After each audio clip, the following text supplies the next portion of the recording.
اپنی بیٹیوں کو کہہ دو، بیٹیوں میں بہن فاطمہ جنت کی عورتوں کی سردار بھی آ گئی، وہ نساء المومنین، اور قیامت تک کی آنے والی عورتوں کو کہہ دو جب اپنے گھروں سے نکلے تو اپنا چہرے کو چھپا لیا کریں۔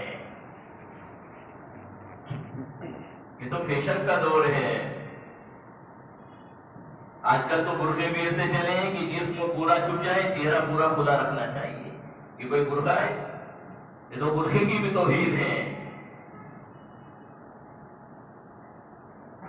میں بامبے میں تھا، ایک جگہ بیان کر رہا تھا غالباً مدینہ منزل کے اندر، تو وہاں کے ساتھی کہنے لگے مولوی صاحب جو فیشن لندن میں آتی ہے وہ 4 گھنٹے کے بعد بامبے میں جاتی ہے، اسی فیشن کا لباس یہاں پہ کٹ جاتا ہے 4 گھنٹے کے بعد۔ ابھی تو سلوار کرتی چل رہی ہے، کل کو ماحول بنے گا کہ آدھے جیسے سٹیوں کے اندر ہے بنگلور اور بامبے میں، ہم اپنی بہن بیٹیوں کو اس پہ لے آئیں گے۔ ہمیں تو قرآن کو حدیث سامنے رکھنا ہے۔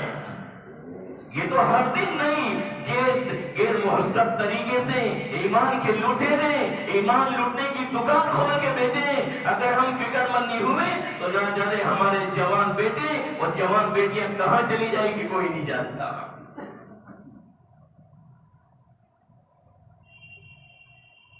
اپنے گھروں میں دینی تربیت کریں، اپنے جوان بیٹے اور بیٹی کی فکر کریں، جیسے ان کے ایجوکیشن کے لیے، ان کے مستقبل کے لیے ہم تدبیر بناتے ہیں کہ شادی کے پہلے یہ اپنے پیروں پر کھڑا ہو جائے تاکہ اس کی اچھے گھرانے میں شادی ہو جائے۔ ماں باپ اس کے ذمہ دار ہیں کہ میرا بیٹا میری بیٹی یہ دین کے معاملے میں بھی فکر مند ہو جائے۔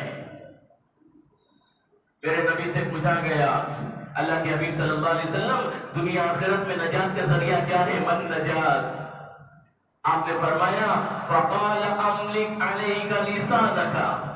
آپ نے 3 چیزیں بیان کری دنیا اور آخرت میں نجات پانے کے لیے۔ فقال املک علیک لسانک، تو تیری زبان کی حفاظت کر، جو بولے سوچ کے بول، جو بولے سوچ سمجھ کے بول، کسی کا دل نہ دکھا، کسی کے دل کے ٹکڑے نہ کر۔ فقال املک علیک لسانک ولیساک بیتک۔ نمبر 2، تیرا گھر تیری کفایت کرے، تیرا گھر تیرے لیے وسیع ہو، بہت ضروری کام ہو تو اپنے گھر سے باہر نکل، ورنہ گھر کے باہر نہ نکل۔ وَلْيَسَعْكَ بَيْتُكَ، غالباً ترمذی شریف کی روایت ہے، تیرا گھر تیری کفایت کرے کے معنی یہ ہے بہت ضروری کام ہو تو اپنے گھر سے نکل۔ اور آج مسلمانوں کے جوان بیٹے محلوں میں نکل جاؤ تو 4 یہاں بیٹے، 4 وہاں بیٹے، 4 وہاں بیٹے، کوئی 12 بجے تک بیٹا ہے، کوئی 1 بجے رات تک بیٹا ہے، کوئی 2 بجے رات تک بیٹا ہے، کوئی کھیل میں مشغول ہے، کوئی PUBG میں برباد ہو رہا ہے، کوئی موبائلوں کی نیٹ میں، اور کوئی پکچروں میں اور گانوں میں برباد ہو رہا ہے۔ میرے نبی فرما رہے ہیں تیرا ضروری کام ہو تو نکل، ورنہ کوئی حق نہیں ہے کہ تو چوراہوں پر بیٹھ کے اپنی جوانی کو برباد کریں گے۔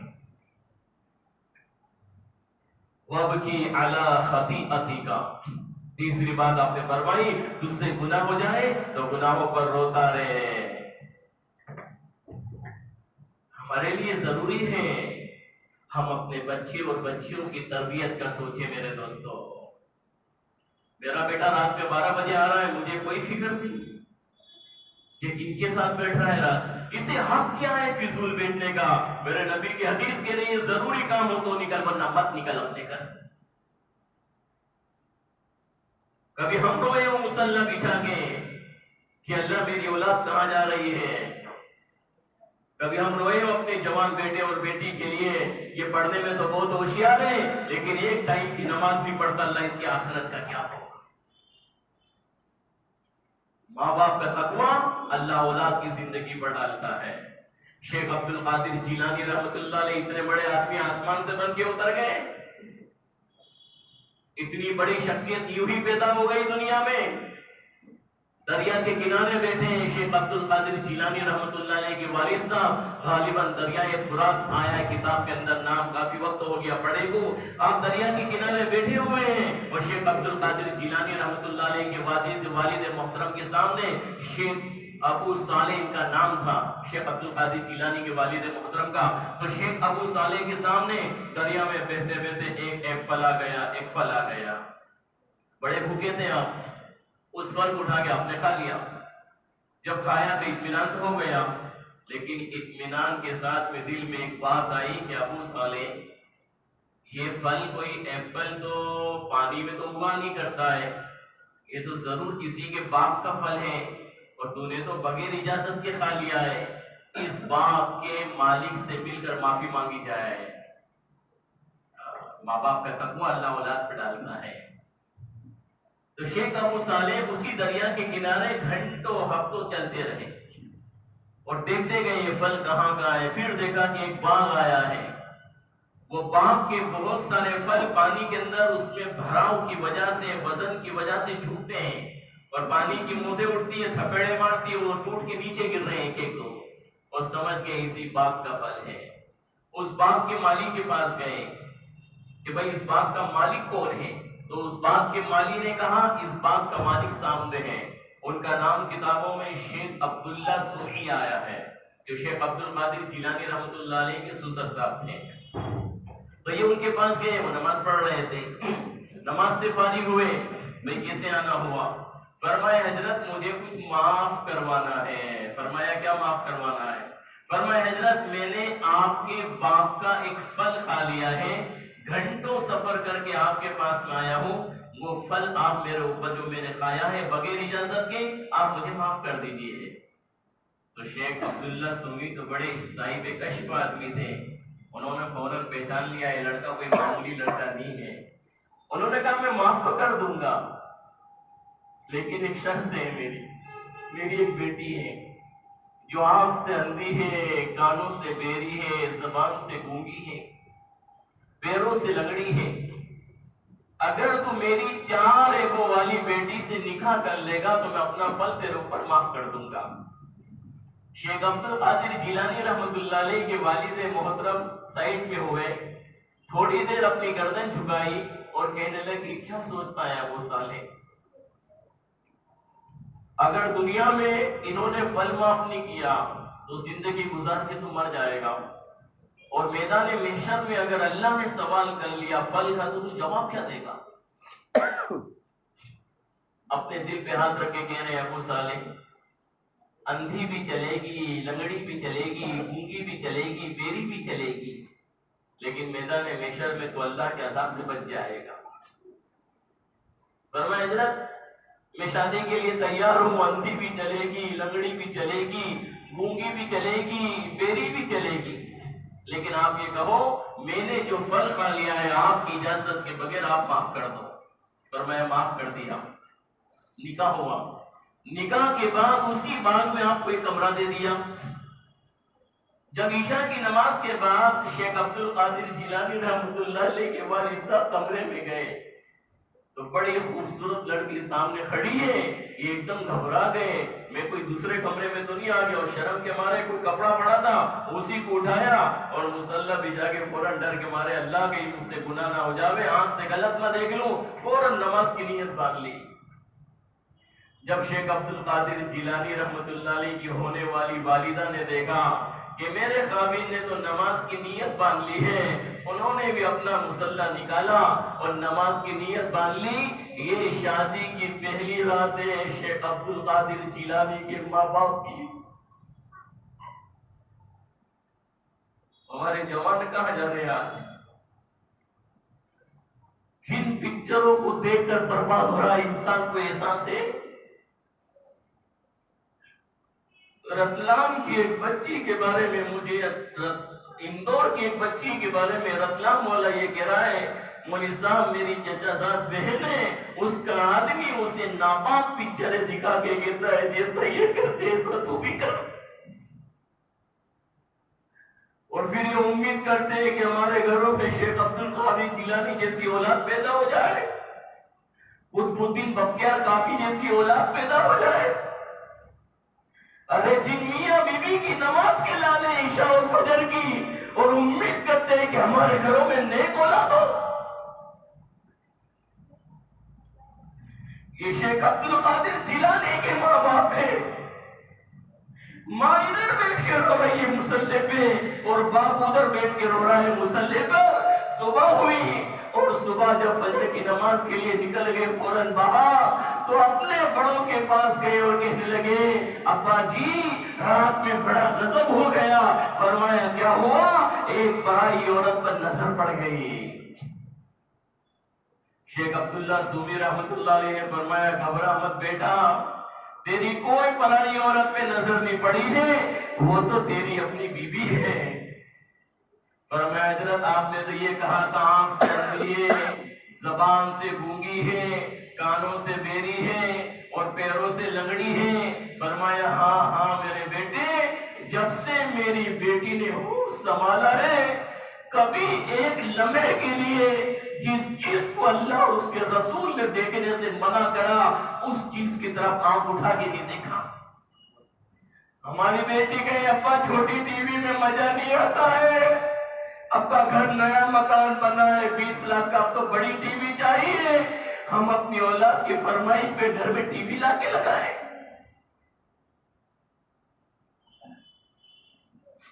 کہنے لگا میرے بیٹے جب سے میری بیٹی نے ہوش سنبھالا ہے کبھی میری بیٹی نے اللہ اور اس کے رسول کی مرضی کے خلاف نہیں دیکھا. وہ تو دنیا کے حساب سے اندھی ہوئی.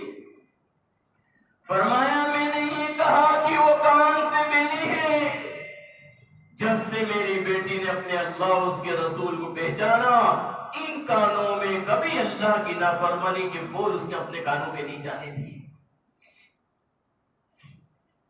جب سے میری بیٹی سمجھی ہے نیکی اور بدی کیا ہے، اپنا ہر قدم اٹھانے سے پہلے اس میں اللہ اور اس کے رسول کی مرضی کو اس نے جانا ہے. کبھی اپنی زبان سے وہ بات نہیں کہی جس سے اللہ اور اس کا رسول ناراض ہو جائے. پھر ہم امید کرتے ہیں ہماری جوان بیٹی نماز سے دور، قرآن سے دور، پردے سے دور، لیکن ہماری پیشانی پہ کبھی سل نہیں آتا میں تو اس کا ذمہ دار ہوں. یہ اولاد تو میرے پاس امانت ہے. المال والبنون زینت الحیات الدنیا والباقیات الصالحات. تمہاری اولاد تمہارے لیے آزمائش ہے.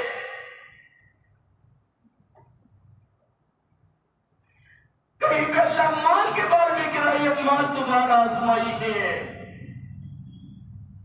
جو بیوی نے کہا وہی کریں گے، جو اولاد نے کہا وہی کریں گے، چاہے ہماری اور ان کے آخرت برباد ہو جائے.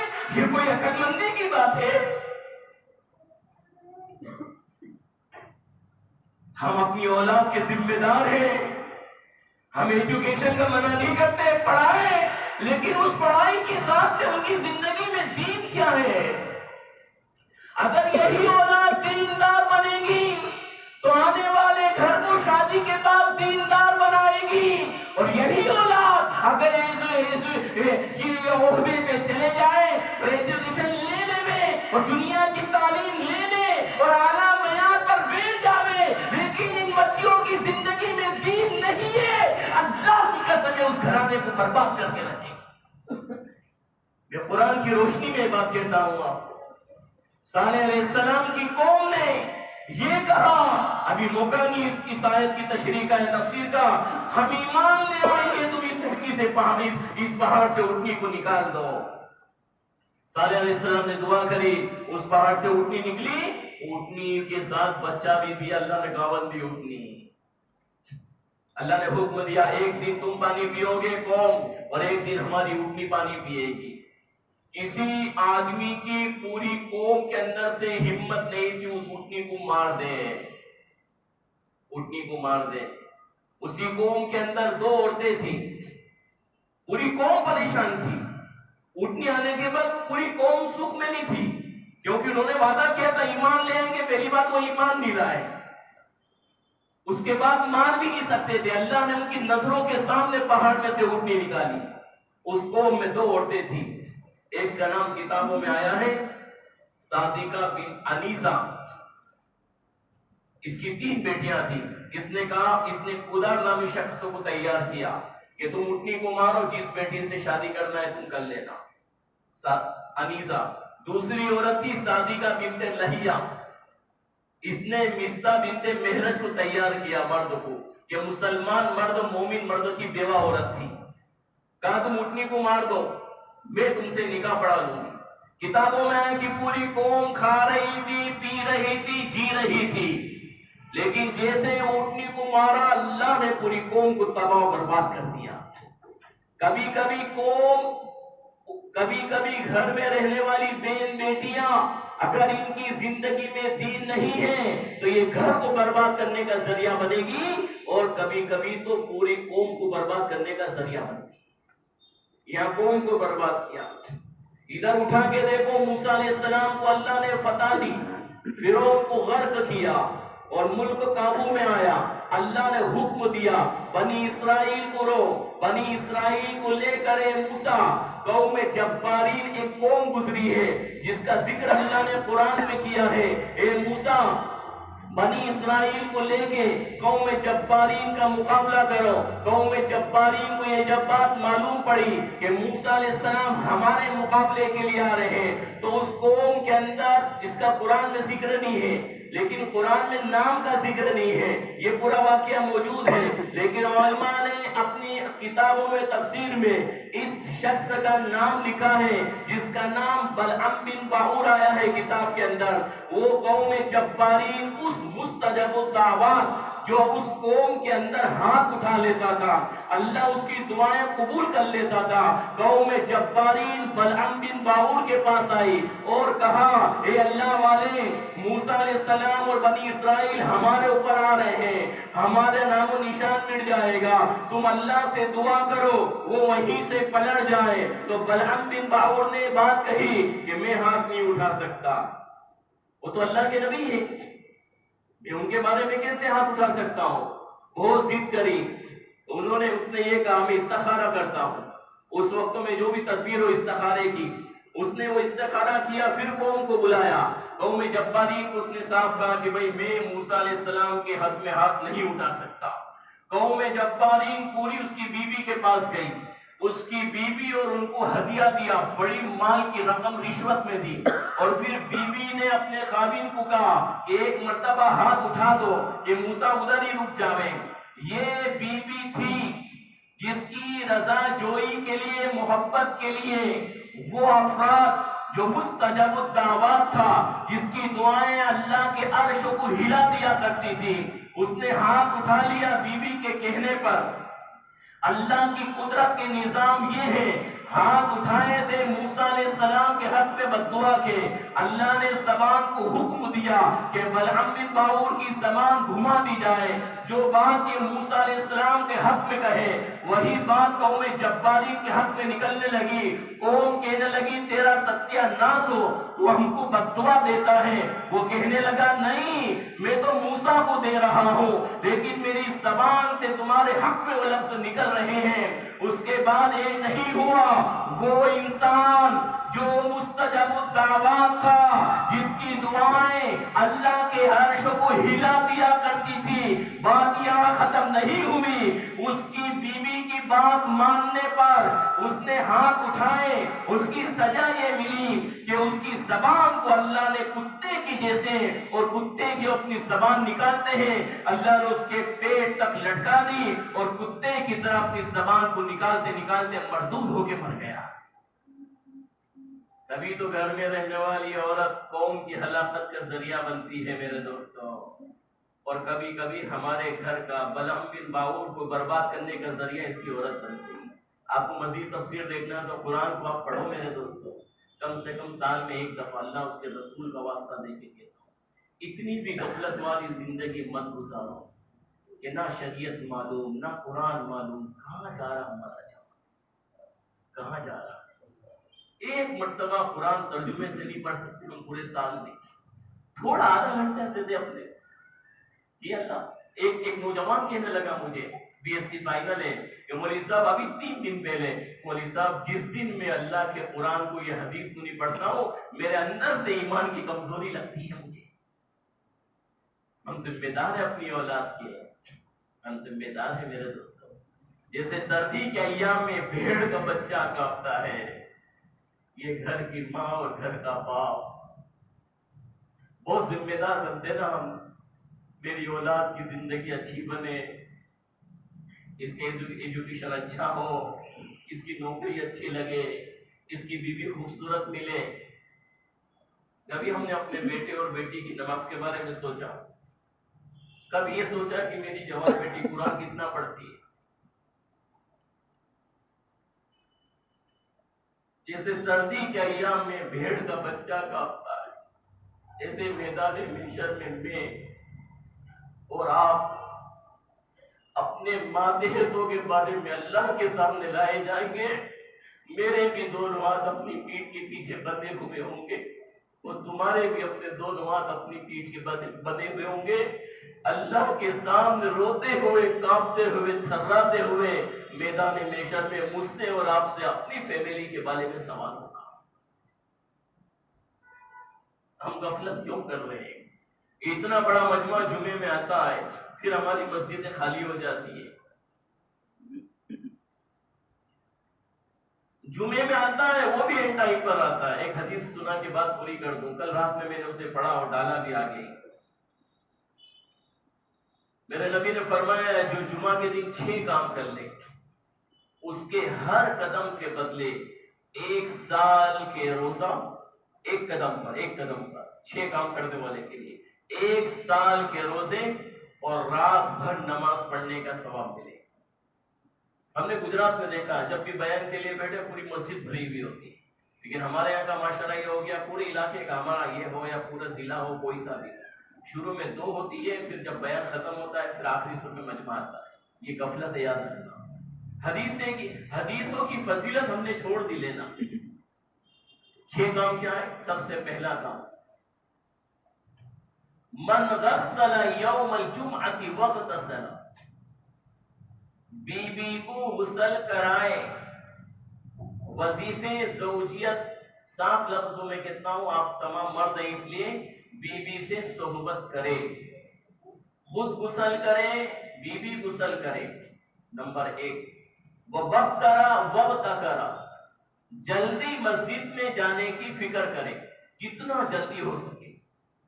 2 وَمَشَى وَلَمْ يَرْكَبْ پیدل جانے کے عادی بنے جمعہ کے دن، سواریوں سے نہ آئے. 10-20 کلومیٹر ہے تو ٹھیک ہے، آدھا 1 کلومیٹر ہے چل سکتے ہیں، ضعیف نہیں ہے تو پیدل آئے. حدیث میں وَمَشَى وَلَمْ يَرْكَبْ پیدل آئے، وَلَمْ يَرْكَبْ سواری پہ سوار ہو کے نہ آئے. وَدَنَا مِنَ الْإِمَامِ امام کے قریب ہو کے بیٹھنے کی فکر کرے، جتنی جلدی آئے گا اتنا قریب بیٹھے گا، دور ہو کے نہ بیٹھے. وَدَنَا مِنَ الْإِمَامِ وَلَمْ يَلْغُ اپنی زبان سے کوئی بےہودہ بات نہ کہے. یہ 6 کام کرے. غسل کرے، میاں بیوی ملے، جلدی جائے، پیدل جائے، سواری پہ سوار نہ جائے، امام کے قریب ہو کے بیٹھے، بےہودہ بات زبان سے نہ نکالے. وَاسْتَمَعُوا خطبہ پڑھا جائے تو دھیان کے ساتھ سنیں. یہ 6 کام کرنے والے کے لیے میرے نبی نے فرمایا کان لہو بکل خطوۃ عمل سنۃ اجر صیامها وقیامها اس کے ہر قدم کے بدلے 1 سال کے روزے اور رات بھر نماز پڑھنے کا ثواب. ابھی ہم اپنے بچوں کا ہاتھ پکڑ کے کہتے ہوں کہ بیٹا جمعے کا دن ہے، اذان سے پہلے تجھے بھی مسجد میں جانا ہے، مجھے بھی مسجد میں جانا ہے. 1 سال تک اپنے بیٹے کو اذان کے ساتھ ہم مسجد میں لے آئے اور مر گئے. ہمارے مرنے کے بعد ہمارا بیٹا انشاءاللہ اذان کے ساتھ مسجد میں آئے گا. باپ کو دیکھتا ہے بیٹا. ابھی جوناگڑھ سے فون آیا میرے پاس، آ رہا تھا تو راستے میں کہ مولوی صاحب 10 سال پہلے میرے باپ نے ایک زمین کا سودا کر لیا 1.5 کروڑ کے اندر، آج وہ زمین کروڑوں کی ہے اور اچانک میں میرے والد صاحب کا بھی انتقال ہو گیا، ادھر کا بھی معاملہ ختم ہو گیا. اب وہ واپس کہہ رہا ہے کہ تیرے ابا نے مجھ سے بول دیا تھا دے دے یار 1.5 کروڑ میں، تو میں نے زبان دے دی کہ میرے باپ نے بولا تھا جا 1.5 کروڑ کی زمین دے دی. حالانکہ وہ 50 کروڑ کی زمین ہے. باپ کو اہمیت دیتا، یاد رکھنا بیٹا. باپ خود ہی دیر آرام سے آ رہا ہے تو ہماری اولاد کب آ جائے گی؟ کتنا کمائیں گے میرے دوستو؟ کب تک گاڑ باندھیں گے تجارت پر؟ کچھ اپنے گھروں میں مذاکرہ کریں، کچھ بیداری کریں.